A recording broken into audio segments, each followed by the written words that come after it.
Yo, what is going on, everyone? My name is Nick, or the Notorious Fantasy, and in today's video, we're going to be going in depth into my week number 12 wide receiver start or sit decisions for the 2023 fantasy football season. But before we can go in depth into every single game from all the Thanksgiving games all the way until Monday Night Football at the wide receiver position, I would like to ask that if you guys are new to the channel and you do end up enjoying today's video, that you please make sure to hit that subscribe button down below. And while you're down there, whether you are new to the channel or not, please make sure they do leave a like on today's video. It would help me out a ton. If you want to follow me on Twitter or X, please do so at NotoriousFantasy. So without further ado, let's get into my week number 12 wide receiver start or sit decisions for the 2023 fantasy football season.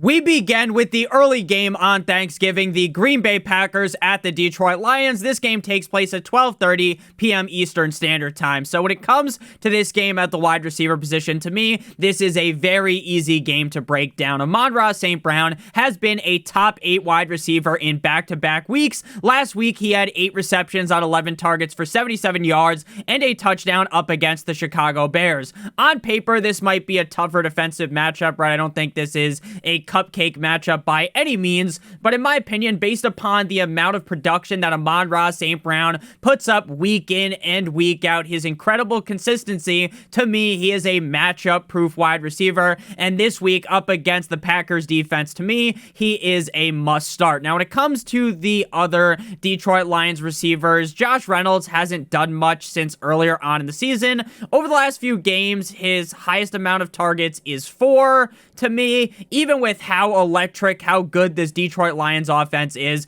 I think you're getting a little too cute if you try to start Josh Reynolds. Jameson Williams had an awesome touchdown catch up against the Chicago Bears last week, but with him only getting around 3 targets every single week, you simply cannot trust him. Now, I love the talent of Jameson Williams. I think maybe one day he will be a start-worthy wide receiver in Detroit or maybe a different team, but as of right now, Jameson Williams should be left on your bench. For the Green Bay Packers, Jayden Reed to me is going to be a start. He has had back-to-back Michael Jordan 96-97 top 12 performances. Last week up against the LA Chargers, he had 4 receptions on 6 targets for 46 yards with 3 carries for 46 yards and a touchdown. It should come to a shock to absolutely no one on Thanksgiving that if he gets a carry or maybe even 3 carries in this game, he is far from the must-start category, but with how good he has been recently, I would certainly start him on a lot of my fantasy football teams. When it comes to the other Packers receivers, now Romeo Doubs has looked solid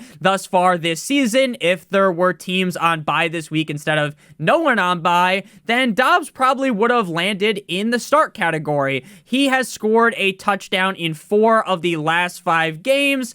He is close to being start-worthy, but up against the Lions defense that might be able to bounce back, it could end up being a longer day for Doubs. Again, I think right now, all of my trust for the Packers should be lying with Jayden Reed. Again, that's not to shit on Romeo Doubs by any means, because he's been great as well. But this week, I'm going to lean with Doubs being on the bench. Christian Watson finally did something last week by scoring a touchdown. Hallelujah. It was like the fantasy gods were giving us a Thanksgiving present, a week before Thanksgiving. But ultimately, none of us had this bastard in our lineup because he has been bending us over a table ever since he got healthy earlier on in the season. So while he got that touchdown, he had just 2 receptions for 21 yards. At this point, Christian Watson should be on the waiver wire, nowhere near your starting lineup. Next up, we move to the 4:30 game on Thanksgiving, the Washington Commanders at the Dallas Cowboys. Now, CeeDee Lamb is banged up, but head coach Mike McCarthy didn't really seem too concerned about Lamb's ankle injury when a reporter asked him about it today. Last week, Lamb had a down game for CeeDee Lamb, right? He still was the wide receiver 15 with 6 receptions on 9 targets for 38 yards and a touchdown, but with him being a top 2 wide receiver a couple times in a row, you start to really have these fantasies of CeeDee Lamb doing it yet again. He didn't do it, but hey, this week he might be able to hop back on the saddle and drop his nuts on a bad Washington Commanders defense, so CeeDee Lamb's a must start. When it comes to the other receivers on Dallas, Brandon Cooks turned into Randy Moss against the Giants in Week 10. He had 9 receptions for over 170 yards and a touchdown. Hallelujah. But last week, I said what a lot of you guys should have been thinking, which is, hey, this is Brandon Cooks we're thinking about. And while on other teams he was a huge piece of their offense, this year, Brandon Cooks hasn't been seeing a lot of targets, right? He's averaging around 4 targets per game. So even with this being a wet dream Commanders matchup, we saw exactly what's probably going to take place last week against the Panthers, and that's that he's going to go back to his old ways of getting like 4 targets. So for me, it's kind of obvious that you need to sit him. Michael Gallup just hasn't been really good at all this season. There's no reason to even consider starting him, so we're not going to talk about him too much. For the Washington Commanders, McLaurin had a down stretch over the last 2 weeks, though in those spots, he continues to get fed with 7 or more targets in both of those games. Now, this week, I definitely do not like this matchup at all, right? The Dallas Cowboys have one of the best defenses in the NFL, so I'm not going to sit here like a drummer boy and bang the fucking drum aggressively for Terry McLaurin, but he should be at the very least a top 28 receiver, which means he's slightly ahead of the fringe starts, but he's not a guy by any means that I'm going to sit here and give the Gawk 9000 special to, right? I'm not going to be doing tricks on it. He's a fine start this week. Jahan Dotson had a bounce-back game after having a big fat goose egg in Week 10 against the Seahawks. Last week against the Giants, he had 3 receptions on 4 targets for 23 yards and a touchdown, but to me, despite the fact that he did bounce back, this matchup here is too scary. Shout out scary Terry McLaurin for me to want to start him. Curtis Samuel got ejected after having a Rock'em Sock'em Robots fight with Giants defensive back Cordero Lott last week. Sadly, you don't get any fantasy points for punching the fuck out of someone. So while Samuel had that solid run of games all that time ago from weeks 4 through 6, at this point, that feels like ages ago. Samuel does this every year where he has like a stretch of 3 games where he's really good. And then after that, he goes, bye-bye, pal. And then you never see him again. So for me, Curtis Samuel is a clear sit. Next up, we got the final game on Thanksgiving. The San Francisco 49ers at the Seattle Seahawks, 8:20 p.m. Eastern Standard Time. Now, this is a game that is rich with a ton of start-worthy receivers. Brandon Ayuk turned things up a notch, got those things up to 10 last week with 5 receptions on 6 targets for 156 yards and a touchdown up against the Tampa Bay Buccaneers. A lot of people are going to slobber all over the knob of the Seattle Seahawks defense. But frankly, I think they are a little bit overrated. I think they're on fraudulent watch, and they're not really as great as a lot of people seem to believe. Again, are the Seahawks some dick cheese defense, bottom of the barrel? Of course not, but I just don't think they deserve the credit a lot of people give them. Ayuk is a must start every single week, and you shouldn't even be thinking twice about it. Debo, throughout his career, has been a very boom or bust player. This season, though, when he's been healthy, he has been a lot more consistent. Last week, he had a down game with 3 receptions on 4 targets for 63 yards. And regardless of how high that Debo ends up in my rankings this week, I would probably still start him in a majority of scenarios due to the immense amount of talent that Debo Samuel possesses. Juwan Jennings is one of those guys that every once in a while is going to have that game where he has 4 targets, 3 receptions, 80 yards, and a touchdown. But it is very unpredictable, so you're not going to roll the dice and start him. For the Seattle Seahawks, DK Metcalf has been a top 15 wide receiver in back-to-back weeks and looked real solid up against the LA Rams last week with 5 receptions on 9 targets for 94 yards and a touchdown. This matchup against the 49ers does have me shivering me timbers a little bit. I am a little bit worried about this spot, but considering DK is just really fucking good, he's built like a Greek god, you can't really sit him. Tyler Lockett in my pocket skirt is dealing with a hamstring injury, but from what I've seen, it doesn't appear to be something that's super serious. But obviously, since this game is on Thursday, you want to monitor things, the practice report as the week goes along. Lockett is a lot more boomer bust than Metcalf is. weekly. Again, this matchup isn't great, right? I'm not going to sit here and say that the 49ers defense sucks donkey cock because they don't, so Lockett is kind of in that fringe start category. Jackson Smith-Njigba has been the most consistent piece in the Seattle Seahawks passing attack. With that said, until he really takes things up a whole nother level, you can't be starting him in stronger matchups like this. Next up, we move to Black Friday. If you guys have enjoyed thus far, make sure you smash that subscribe button like it owes you money if you're new. And whether you are new or not, make sure you lightly caress that like button. It would help me out a ton. So for the Dolphins, Tyreek Hill and Jalen Waddle, you start them every single week, right? This is technically a rough spot for Tyreek Hill. And there's going to be people like, oh my God, Tyreek Hill's going to shit the bed against the Jets, right? I get why some people are a little bit worried. But you would have to be crazy, loco, to sit him last week against the Las Vegas Raiders. He had 10 receptions on 11 targets for 146 yards and a touchdown. He absolutely bent the Raiders defense over a table. Even if the Jets defense proves to be strong, we know how this Dolphins offense operates. It seems like head coach Mike McDaniel must have a future on Jalen Waddle getting over, or not Jalen Waddle, on Tyreek Hill getting over 2,000 receiving yards. Because it seems like every fucking play is designed for Tyreek Hill. He's going to get over 10 targets. Now, maybe this is a worse game for him, but even in his bad games, he probably still scores a touchdown and finishes as a top 24 wide receiver. Plus, there's a chance that this Jets defense just gives up. They call uncle at halftime if the Dolphins are up, say, 17-0. Then the reckoning comes in the second half, and Tyreek goes absolutely nuclear as a top 3 wide receiver. Jalen Waddle has looked solid on the field, but like I just said, it does really feel like McDaniel wants Tyreek to get 2,000 yards, and by golly, great googly moogly, he might end up getting it. And Tyreek is the main piece in this offense because of it. We saw how good Jalen Waddle can be when Tyreek missed some time during that Raiders game. And we saw Waddle get fed, get his targets.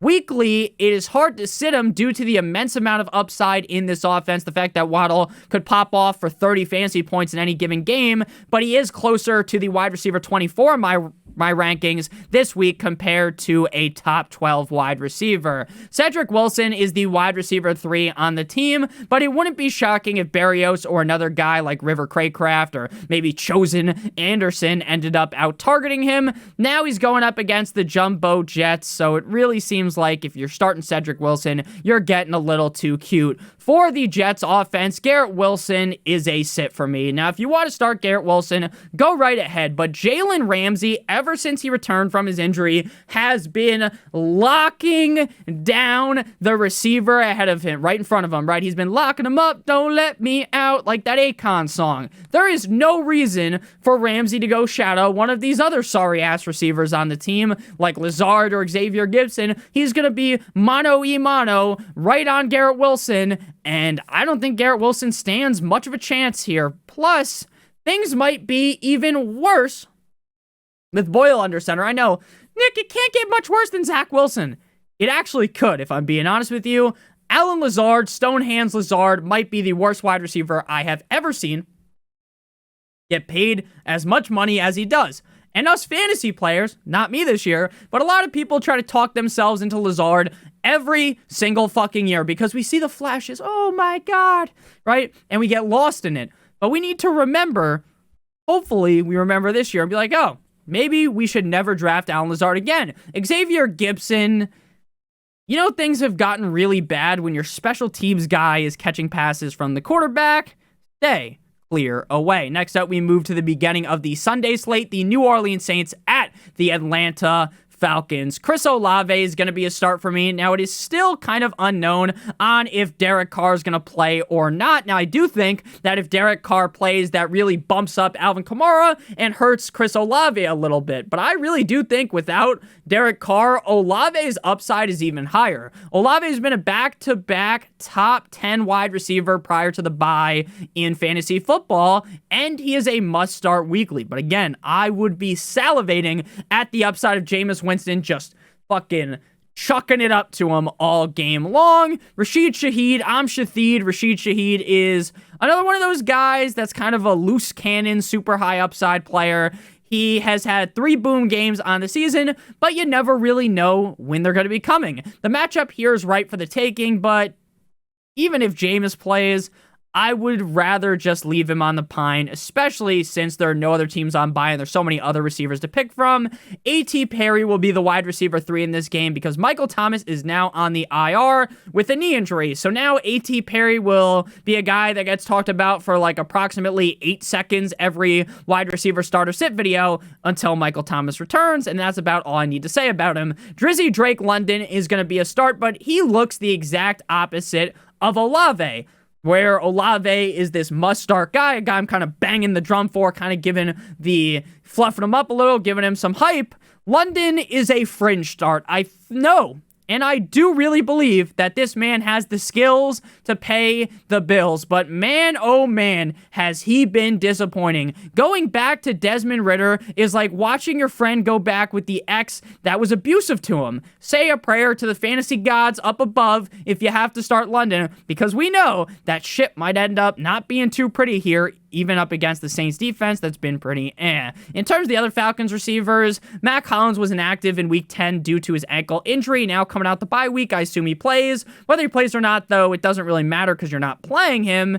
And then Van Jefferson, the guy's very fast. Got that Lightning McQueen speed, but you're not starting him on the Atlanta Falcons. Come on, man. Next up, we got the Pittsburgh Steelers at the Cincinnati Bengals, and the bad man is gone. Matt Canada got sent packing by Tomlin today. A beautiful sight to behold. Maybe, just maybe, now Kenny Pickett's going to look better. He probably won't, but hey, at least the bad man is gone. Deontay Johnson has been down astronomical. He is on a dry spell that can hopefully be quenched by Matt Canada getting fired. I still heavily believe in Deontay Johnson's skill set, as well as the fact that he is a target hog in this offense. But, and this is a big but, shout out Nicki Minaj, against the Cincinnati defense and with how shit Kenny Pickett has been, Deontay Johnson is nothing but a fringe start. George Pickens, I don't even know if Matt Canada being fired into the sun can save George Pickens. I love the big play upside. I love the skill set that he possesses, but frankly, in a Kenny Pickett offense, you ain't starting this lad. When it comes to Allen Robinson, I don't even think anyone should have Allen Robinson on their team, so there's no need to start him.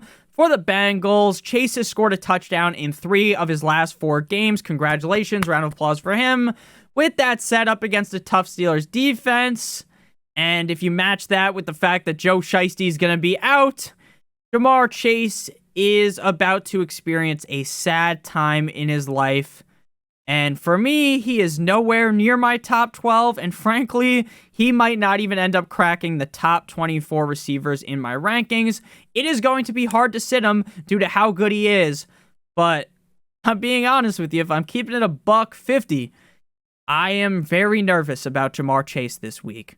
Tee-hee, Higgins, even if he suits up with the hamstring injury that has taken him out over the last 2 games, you would have to be clinically insane to start him. With Jake Browning under center, it is officially sad boy or gal hours for all of us with T. Higgins and Jamar Chase. Tyler, yeah, Boyd. I love Tyler Boyd, but without Burrow and with Higgins potentially back, Boyd is officially buried, and I don't think he's going to make it out the coffin like his name was, The Undertaker. Next up, we move to game number 7 here, the Carolina Panthers at the Atlanta Titans, the Tennessee Titans. But before we can break down this game in depth at the wide receiver position, I would like to give you guys a quick word from our friends and our sponsor over at Underdog Fantasy. Underdog Fantasy is the best place to play NFL Pick'em in the whole entire universe, and today, Underdog has a great offer for you guys that we're going to be talking about in just a couple of seconds after we explain how Underdog Pick'em works. So, we're going to be talking about the Thanksgiving slate of games here. First, with the Green Bay Packers at the Detroit Lions. My favorite pick from this game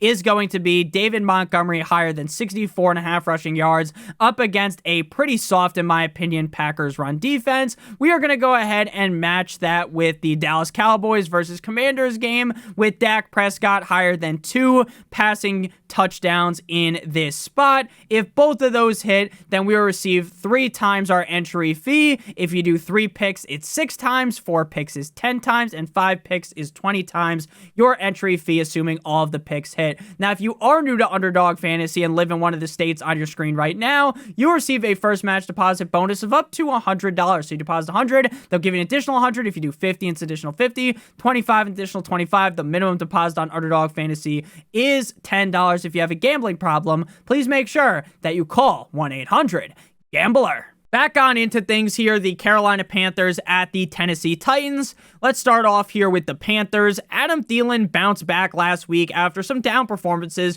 due to Frank Reich taking back over the play calling abilities. Now, I know, Nick, Frank Reich's probably on the hot seat. Nick, Frank Reich sucks ass. I get it.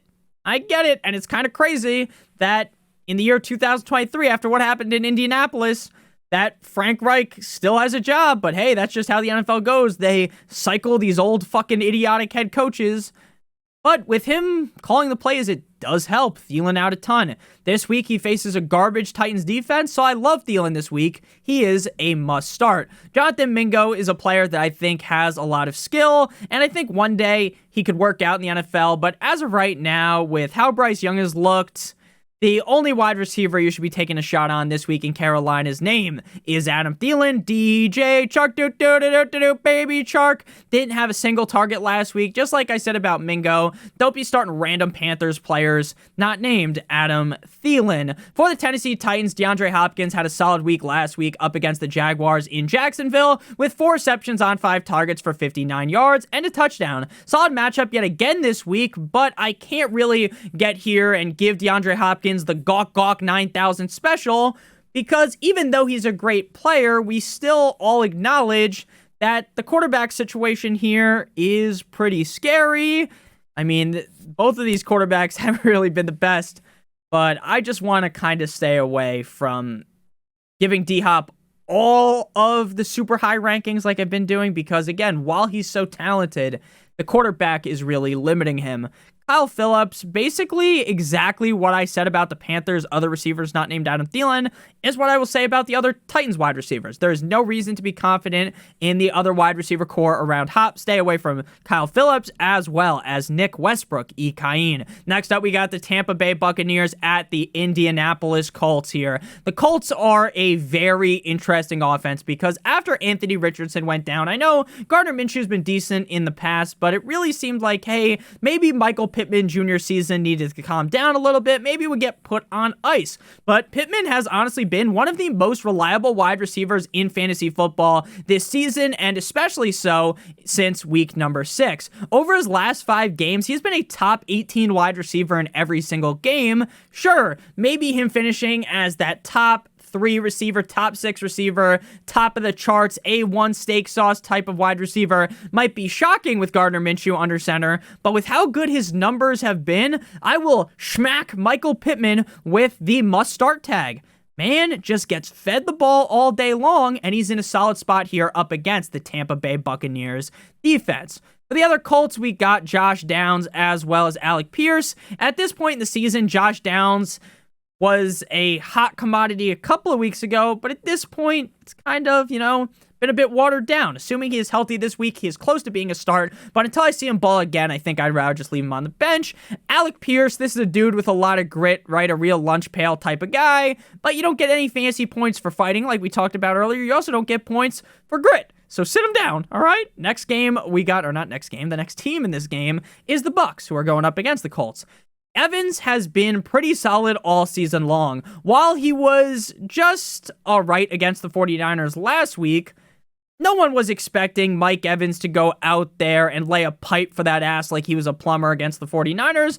I honestly expected him to be slightly worse, and he was still pretty decent. He now faces a much easier matchup this week up against the Colts. This man has scored a touchdown in 4 of his last 5 games and has 7 touchdowns on 10 games in the season. You have to roll that guy out as a must-start every single week. Chris Godwin is a guy that I'm kind of just getting tired of. Now, if you watch the tape, you watch the game, look, he's still out there looking like Chris Godwin, right? He still looks good. It's not like he's washed up or something, but he just hasn't been putting up fantasy numbers recently. I think you can argue to start him over some of the lesser wide receiver starts that we'll talk about in today's video.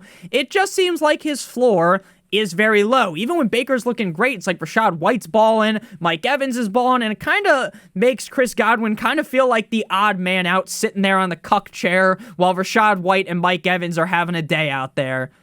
And to me, his floor really feels like the wide receiver 30, maybe wide receiver 40. And even in a good matchup, his ceiling is probably around wide receiver 18. Which again, I'm not here to tell you that Chris Godwin sucks absolute ass cheeks at playing football, but let's be honest, let's call a spade here. Godwin has been disappointing this season.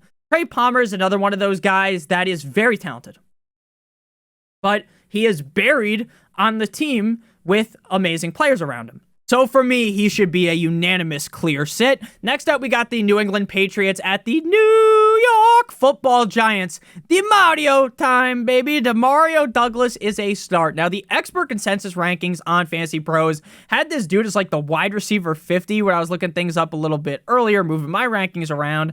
And to me, that was a little bit shocking. Douglas has been a top 28 receiver in back-to-back weeks. Now, I get that Demario Douglas is probably not going to go out there and rip off a top 10, top 12, even probably like a top 18 game. But to me, he is an incredibly safe player to throw out there. It's like wrapping a Trojan, a Durex around your squad.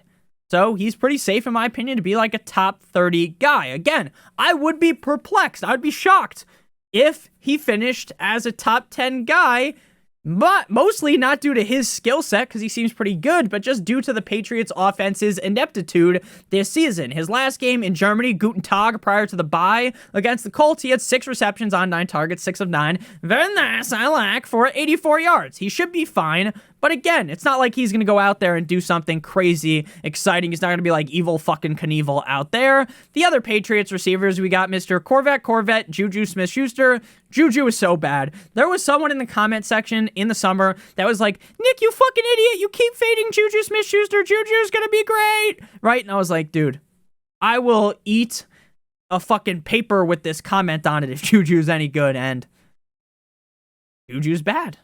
His fall from grace will be studied in history books years from now. It's crazy how much he has fallen off. Devontae Parker might play, and he might not play. But who gives a shit? You're not playing him anyways. And again, I wasn't trying to be rude to Devontae Parker, but we just got to be honest. And again, we don't need to sit here for 45 minutes talking for no reason. We can just ease past a guy like Devontae Parker. Wan'Dale Robinson, even despite the Tommy DeVito masterclass last week against the Commanders in Washington, you just can't start these Giants receivers. The offense spreads the ball out a ton. The offense kind of, America runs on Duncan. The Giants run through Saquon. And again, we saw Tommy DeVito have that great game, but it'd probably be like a Linsanity run, right? He has one great game and then back to being Tommy DeVito yet again. So Wan'Dale Robinson, Darius Slayton, Jalen Hyatt, sit 'em all down. Next game here, we got the Jacksonville Jaguars at the Houston Texans. If you guys have enjoyed thus far, again, make sure you guys hit that subscribe button down below, as well as hitting that like button, whether you are new to the channel or not. So Jags versus Texans. This is probably my game of the week. This feels like the most fun game of the week. The game with the highest upside to be a real barn burner, a real back and forth affair here. Just a fun game on paper, a division rivalry matchup of the Jacksonville Jaguars at the Houston Texans. So we'll start with the Texans. Tank Dell is on fire NBA Jam style. We talk about this a lot in the channel, so if you watch every video, you're like, Nick, you sound like a broken record right now. But when a player is on fire NBA Jam style, when they're just ripping off all these great performances, even if you might not necessarily believe in the player, for example, Curtis Samuel earlier on in the season, I believe a lot more in Tank Dell than I do in Curtis Samuel, though. I'll make that very clear. You have to keep starting him. 3 straight games inside the top 12, with 2 of those games inside of the top 3. Last week, he had the Cardinals defense screaming as he was raw dogging him from the back, with 8 receptions on 10 targets for almost 150 yards, 1 yard shy, with 149 and a touchdown. When a player runs this hot, I don't give a fuck who they are. I don't care how much you want to believe in Tank Dell. At this point, you have to throw on the shades here like your name is Ray Charles and just blindly start Tank Dell. Nico Cousin, Let's Go Bowling Collins didn't do as good as Tank last week, but he was still a very reliable receiver. 7 receptions on 11 targets for 65 yards. He isn't in the same must-start category as Tank, but you're still starting him as a top 24 wide receiver. And I think CJ Stroud will calm down a little bit on those interceptions last week. A couple of them were pretty unlucky, though, if we're being honest with you. And then the other Texans receivers, Robert Woods. There's no way in hell you're starting Robert Woods in the year 2023. Christian Kirk and Calvin Ridley are starts for the Jaguars. So we'll start with Christian Kirk here. Kirk had his first down game last week in what felt like forever, but since he is one of the most consistent receivers in the NFL, on an offense that can percolate in any given game and really give Kirk maybe 2+ touchdowns, we'll just jump back on the bandwagon. This game has the upside of being one of the highest scoring games on the week. The Jaguars offense looked beautiful, like Sidney Sweeney's rack, so you better believe Christian Kirk is in for a bounce back spot this week. Speaking of Sidney Sweeney's rack, bounce. Very funny right there, Nick. You're a fucking comedian. Calvin Ridley, while Kirk was on the struggle bus, Calvin Ridley was pumping up his chest like fucking King Kong on the Empire State Building. This man had the Titans in the camel clutch last week with 7 receptions on 9 targets for 130 yards and 2 touchdowns. Now, I have zilch reason to believe that he can actually keep it up. But with this being a higher scoring game, again, I've kind of beaten that point to the ground, I would start him as a high-end wide receiver 3 or a low-end wide receiver 2. Again, I'm not telling you he needs to be in your lineup, but it is also important to note that when Zay Flowers is healthy, that's when we've seen those big Calvin Ridley games. So maybe this is just the start of a huge late-season push out of Calvin Ridley back towards being back in fantasy players' good graces. Zay Flowers, like I said with Ridley, Zay Jones is a sit, just like I said with Ridley. Zay Jones really helps out Ridley, but even with the upside that he possesses, I don't think that all of Ridley, Kirk, and Jones can kind of coexist and ball out at the same time. So out of those 3, he would be the one to sit. Next up, we move to the Cleveland Browns at the Denver Broncos. We just talked about this really fun game, right? The high scoring narrative between the Jags and the Texans, maybe being a game where 70 points are scored. Obviously, probably not, but maybe, right? Over 50 at least, right? Should be a fun one. Whereas the Browns at the Broncos, you'd be lucky to get 30 points maybe here.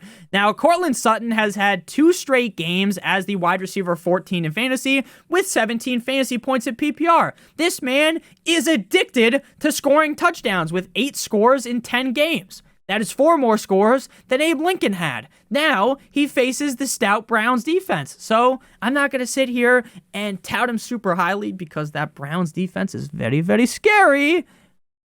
But I think that Courtland Sutton's worthy of a fringe start because even against the Browns, I think he still probably ends up scoring a touchdown. But again, I don't think he'll be anywhere close to the wide receiver 14 this week. The other Denver Broncos receivers, we got Jerry Jeudy. Judy's a guy that I think everyone in the fantasy community just wants to believe in because of how great he was back at Alabama in college and how highly everyone was basically just sucking this guy's knob, slobbering on his knob like it was a corn on the cob about in the NFL draft process. He just hasn't had a single top 28 game this season. And again, even though Mr. Unlimited has been cooking up a 5-star Michelin meal, let Russ cook over the last couple of weeks, Jeudy has been irrelevant.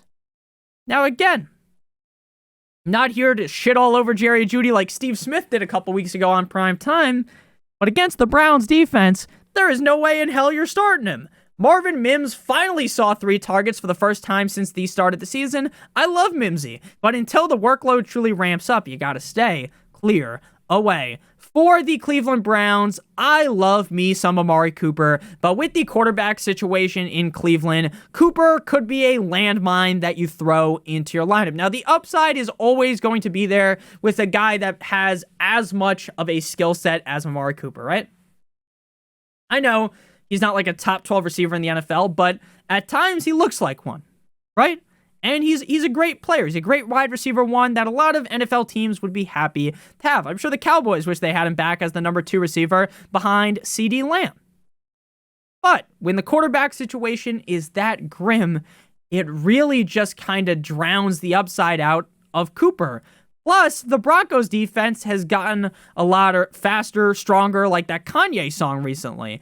And with Surtain PS2 shadowing Cooper, I expect him to get locked up like Tory Lanez. Elijah Moore played very nice last week against the Steelers. Even so, you just can't trust him due to the quarterback. Must avoid, in my opinion. Cedric Tillman is a 3-target at max guy, and you don't want to start a 3-target at max guy that's on the fucking Cleveland Browns. Next up, we move to the LA Rams at the Arizona Cardinals. We got Cooper Kupp and Puka listed as starts. Now, Kupp is banged up with a low ankle sprain. If he plays, I'm taking the chance on starting him, assuming that nothing else pops up during the week that would make me nervous, because he's playing up against the Cardinals defense.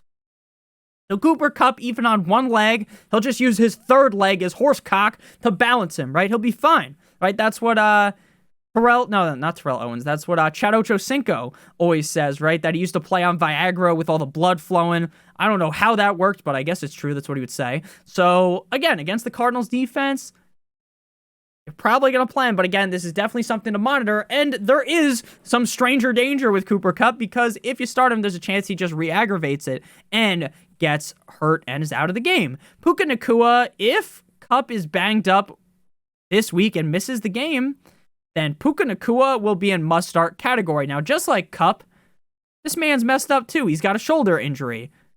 If Kupp plays, Puka is a middle-of-the-road start with higher upside if Kupp isn't fully back. Puka was balling out of control last week with 5 receptions on 7 targets for 70 yards and a touchdown. But again, if Kupp is back, I don't really know if even against the Cardinals defense, we should really expect that. Tutu Atwell, if Kupp misses, you can start Tutu. But even if Kupp is limited and still plays, I wouldn't start him.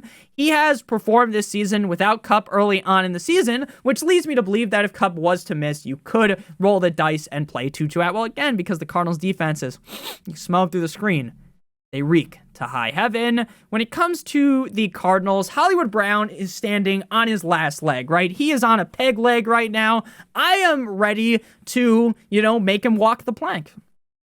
I'm starting to panic about Hollywood Brown, right? Even with Kyler looking really solid, Hollywood has fallen outside of the top 50 receivers in 3 straight games. He is a very high upside player. He possesses that speed, the skill to be a great receiver at the NFL level. But as of right now, and against a Rams defense that at times looks good, he's just a fringe start. And again, based upon him not being inside the top 50 3 straight weeks, there's reasons to put question marks near him, right? There's reason to be nervous. Rondale Moore, unlike Hollywood Brown, Rondale has been playing pretty well. But there's a clear issue here, and that is Rondale's targets. Some games, he's getting 5-6 targets. Other games, he's kind of nowhere to be found. And since they fluctuate so heavily weekly, as of right now, I'm not confident enough to start him. Greg Dortch, Mike Wilson did miss last week's game with a shoulder injury. He or Dortch will operate as the wide receiver number tres. Yeah, number tres, that's correct. Uno, dos, tres, cuatro, cinco, seis. As the wide receiver 3 on the team, and with how much volume Trey McBride sees, though, again, just kind of avoid this situation. Next up, we move to the Kansas City Chiefs at the Las Vegas Raiders in Viva Las Vegas. Now, Davante Adams had a huge game up against the Dolphins in Miami with 7 receptions on 13 targets for 82 yards and a touchdown on a play where the Dolphins corner fucking slipped on a banana peel and fell over. The Chiefs defense is really good, but I still think Davante Adams should be at least a top 18 wide receiver this week, strictly due to the amount of volume. I really do hope that AOC keeps feeding him so that we can see Davante Adams be Davante Adams, which to me, he's still one of the better receivers in the National Football League. Jacoby Myers has completely taken a dive since earlier on in the season. I still think Myers is a very talented wide receiver, but you are really overthinking things if you are starting him up against the Chiefs defense with the quarterback play of Aiden O'Connell, as well as Adams getting fed like Ezekiel Elliott in that video of him just munching on some cereal. Hunter Renfrow, another dude with a ton of grit, right? The kind of guy you would want to date your daughter. Ever since McDaniels got fired, Renfrow has started to show up more. Even with that said, though, he's a clear sit up against the Kansas City Chiefs. Rashee Rice is a fringe start. A lot of people got on me last week about how I didn't have Rashee Rice ranked inside the top 36 receivers last week, and guess what? Chaboy was right. with how Patrick Mahomes spreads the ball out a ton. He's like Oprah. Nick, you say this every week. He's like, you get the ball, you get the ball, you all get the ball. Rice is stuck in that range of wide receiver 28 through 36. He is a really solid player, but again, with the ball going around to everyone, it does really limit his upside. Last week, he had 4 receptions on 5 targets for 42 yards. I love this spot like I'm Simple Jack, but I'm still worried about ranking him super high because, again, they spread the ball out so much. Justin Watson had a real solid game. Watson was the guy feasting last week on Monday Night Football up against the Eagles, and he even cashed my first touchdown bet, so thank you. Shout out to my boy Justin Watson. I love you for that. I've hit back-to-back games with the first touchdown bet. 5 receptions on 11 targets for 53 yards and a touchdown. I doubt he'll be able to replicate this performance, but he is clearly light years ahead of that bum Marquez Valdez-Scantling. Speaking of that bum MVS, Stone Hands MVS, sad. Sold the game last week against the Eagles with 0 receptions on 3 targets.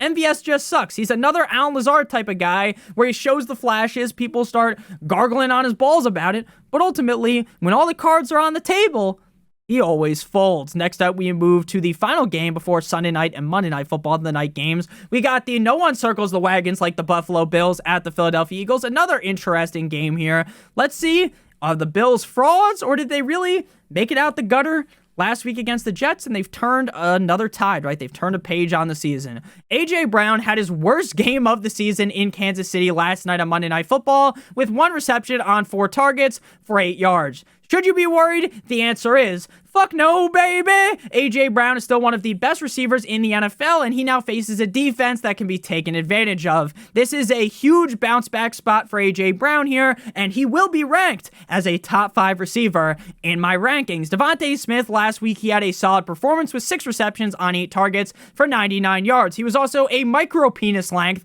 away from scoring a touchdown as well. He is a pretty safe bet to be a top 20 receiver, and he has done that in 3 of the last 3 weeks, so 3 straight weeks in a row as a top 20 receiver. Then we've got Olamide Zaccheaus. He has had 2 or fewer targets in each game besides in week 3, where he got, drumroll please, 3 targets in that game. There's no reason to start him, especially with Julio Jones now there. For the Buffalo Bills, I'm going to start Diggs. Now, I know Diggs has been down bad over the last 2 games, failing to even finish inside of the top 50 in both of those games. I do worry about the matchup up against the Philadelphia Eagles, but ultimately, you would have to be smoking on some next-level shit to sit Stephon Diggs, who, in my opinion, is one of the better receivers in the NFL. And again, that's probably the opinion of the masses. I don't think that's some hot take by me. He is going to be, at the very least, a top 12 receiver this week. You can bet on it. Shout out Troy Bolton. Gabe Davis has been nothing short of a complete and utter embarrassment over the last 3 weeks with just 2 receptions. 2 fucking receptions in 3 games. I am starting to think that Khalil Shakira is going to take over, and Davis's snap share started to dip last week. While I say this, Gabe might just fuck around, get 2 catches for 120 yards and 2 touchdowns, but at this point, that doesn't seem very likely. Khalil Shakir was the wide receiver 9 last week against the Jumbo Jets with 3 receptions on 4 targets for 115 yards and a touchdown. I would rather take the shot this week on Shakir over Davis, but again, I definitely would prefer to sit him. Next up, we move to, cause you waited all day for Sunday night, the Baltimore Ravens at the Los Angeles Chargers. I don't know if you guys have noticed this, but like every week, the teams that have been playing on prime time are playing on prime time the next week. So if their first primetime game was in week 11, most of the time they get a primetime game yet again in week 12. The Ravens went up against the Bengals last week on Thursday Night Football, and now they're back on Sunday Night Football. The Monday Night Football game has the Vikings, who just played the Broncos last week in prime time. So for the Baltimore Ravens, Zay Flowers is on the fringe start side of things. Now, I fully understand that Zay Flowers has fallen off a bit of a cliff recently, but due to this being a wet dream matchup, I give him the nod to be a start-worthy guy. But again, I'm not going to sit here and say that Zay Flowers is some must-start wide receiver because he is far from it. Odell Beckham Jr. is dealing with a shoulder injury right now, but I haven't heard anything negative for him potentially missing this game. So assuming that he does play, I do really like this spot for him. He has had 3 straight games inside the top 32 at the receiver position. Last week, he had 4 receptions on 7 targets for 116 yards. This is a great spot for him here up against the Chargers, and honestly, I am even considering ranking him ahead of Zay Flowers. Rashad Master-Bateman continues to be a non-factor in this Ravens offense, and even without Mark Andrews, that I think could potentially help out Odell Beckham Jr., I just don't magically expect him to show. I don't know why I said magically. I just don't magically assume that Rashad Bateman's magically going to show up here. When it comes to the LA Chargers, Keenan Allen has been a top 4 receiver in back-to-back weeks. He has had 14 or more targets in both of those games with at least a touchdown, as well as over 100 yards. I know that the Ravens defense is great, this, that, and the other thing, but there's no way you're going to rank Keenan Allen outside the top 12, and there's no way in hell you are going to sit him. Quentin Johnson dropped a game-losing pass last week against the Packers in Lambeau. I still think that Johnson isn't a bust. You know, I don't think you should really judge someone this early on in their career that way.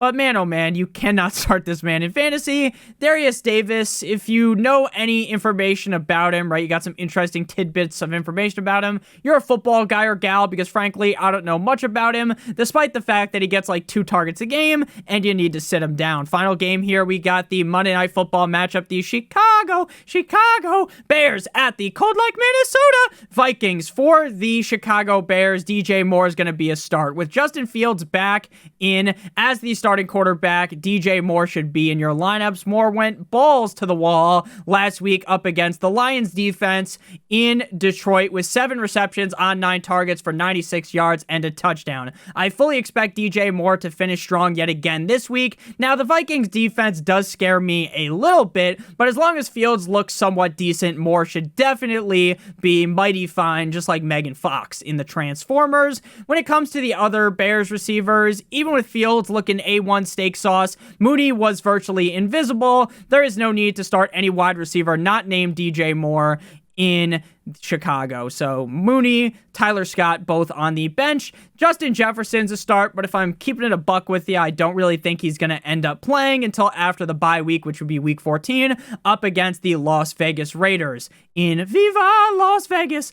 But if he does play, you're obviously going to start him, because I don't think they would just ease him back. Like, I think either he's back or he's not back, right? It's not going to be some like decoy shit like Deebo Samuel. Jordan Addison has been struggling recently. I think once Jefferson is back, then Addison will be a lot better off since he'll be facing softer coverage. And even without Jefferson, even against the Bears defense, I just don't really trust him. KJ Osborne is a guy that I like, but recently he just hasn't seen the target, so there's no need to really get cute here, magically roll KJ Osborne out there. So thank you guys all so much for watching. If you did end up enjoying today's video, please make sure you guys hit that subscribe button down below, as well as hitting that like button. It would help me out a ton. If you want to follow me on Twitter or X, please do so at NotoriousFantasy. So again, make sure you guys check out any of the videos on your screen if you haven't seen them already. Love you guys. Have a great one. And as always, good boy.